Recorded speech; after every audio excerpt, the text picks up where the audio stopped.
Good morning 12th class बच्चों। मैंने आज आपको यात्रा व्रत के नोट्स भेजे हैं। ये यात्रा व्रत मैं आपको बताऊंगी यात्रा व्रत क्या होता है। तो आज का टॉपिक आपका है यात्रा व्रत। आज की डेट कोटेशन डाल लीजिएगा 22/5/2021।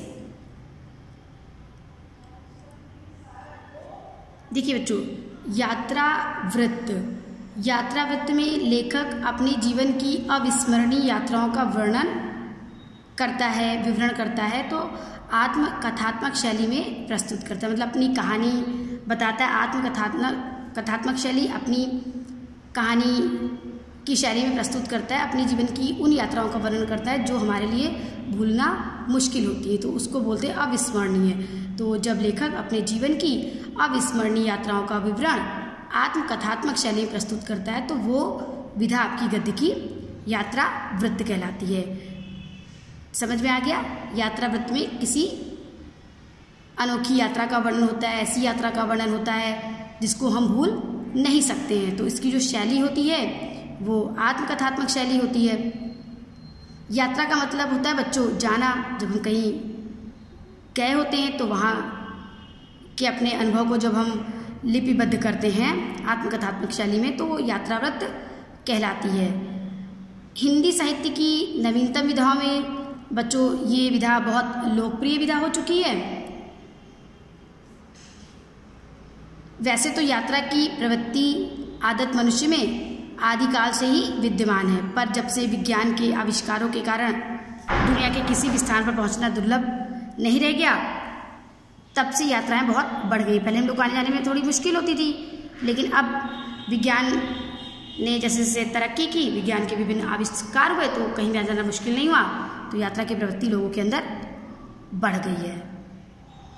यात्रा करने वाले व्यक्ति के लिए पर्यटक, घुमक्कड़, यात्री, यायावर ये शब्द प्रचलित हैं। बच्चों, कवि वचन सुधा जो भारतेंदु हरिश्चंद्र की पत्रिका थी के 1871 से 79 तक के अंकों में प्रकाशित भारतेंदु जी के विविध यात्रावृत्त साहित्य वर्णित है। उसमें भारतेंदु हरिश्चंद्र के यात्रावृत्त का उल्लेख किया गया है बच्चों इसमें कवि वचन सुधा में। ठीक है, एक बात और, यात्रावृत्त लिखने का प्रारंभ भारतेंदु हरिश्चंद्र से ही प्रारंभ हुआ था। इसको ध्यान रखिएगा। यात्रावृत्त में 3 तत्व पाए जाते हैं। एक तो आत्मकथा, मतलब आत्मकथात्मक रूप में होती है। दूसरा संस्मरण, किसी याद पर आधारित होती है। और तीसरा रिपोर्टाज, किसी चीज़ की इसमें रिपोर्ट प्रस्तुत होती है। भारतेंदु जी के बाद द्विवेदी युग में भी बहुत सारे यात्रावृत्त लिखे गए थे बच्चों।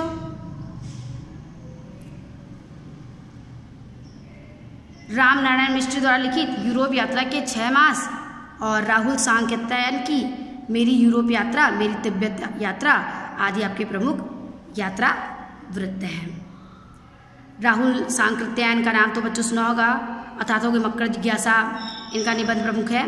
इन्होंने घुमक्कड़ शास्त्र, राहुल सांकृत्यायन का घुमक्कड़ शास्त्र इसी युग में प्रकाशित हुआ था, यानी छायावादोत्तर युग में प्रकाशित हुआ। इस युग में बहुत ज़्यादा यात्रावृत्त पर ध्यान दिया गया। प्रमुख यात्रावृत्त रामवृक्ष बेनीपुरी के पैरों में पंख बांधकर ये उड़ते चलो, भगवत शरण उपाध्याय की वह दुनिया और अज्ञेय की अरे यायावर रहेगा याद। अज्ञेय आपके कवि हैं, प्रयोगवाद के जनक, तो उनकी यात्रावृत्त अरे यायावर रहेगा याद और एक बूंद सहसा उछली। डॉक्टर नगेन की तंत्रालोक से यंत्रालोक प्रमुख यात्रावृत्त है बच्चों। ये आपका क्वेश्चन आपका ऐसे आ सकता है कि यात्रावृत्त का प्रारंभ कब हुआ, तो भारतेंदु युग में भारतेंदु हरिश्चंद्र जी के द्वारा हुआ।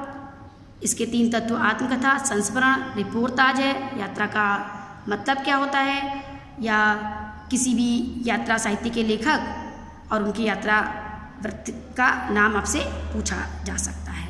तो इसको आप लोग अच्छे से पढ़ लीजिएगा बच्चों। इस क्षेत्र में राहुल सांकृत्यायन, मोहन राकेश, धर्मवीर भारती, अमृत राय, मनोहर श्याम जोशी, विष्णुकांत शास्त्री भी सफल यात्रावृत्त लेखक हैं। इन्होंने बहुत सफल यात्रा व्रत लिखे हैं। तो इसके नोट्स हम आपको भेज रहे हैं, वो नोट्स आप याद कर लीजिएगा, ठीक है।